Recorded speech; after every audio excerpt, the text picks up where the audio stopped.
পাকা ফল আর কাঁচা ফলের একটা কিভাবে বুঝবেন এই জিনিসটা আমার এই 1 যোগ 12 বছরের অভিজ্ঞতা দিয়ে আপনাকে বুঝিয়ে দিতে আছি। এই দেখেন, এই যেমন এই একটা ফল, এই একটা ফল, এই ফলটা কিন্তু একটু সাদা, এই যে পেটটা, আর এই পেটটা কিন্তু একটু হলুদ।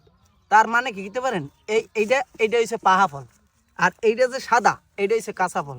আর একটা বিষয় হয়েছে, যেমন এই যে পাহা ফলটার যে গার যে রেকটা, এই রেকটা দেখবেন এই অনেক ছেদ্রাই গেছে, মানে অনেক চ্যাপটা হয়ে গেছে এই রেকটা। আর কাঁচা ফলটার দেখবেন এখনো, যেমন এই কাঁচা ফলটার এখনো ছেদ্রায় নাই, এটা চিকনভাবে আছে, মানে এই তরমুজটা আরো ফলবে, আরো ভিতরে পানি জমবে, এর পরে এটা পাকবে।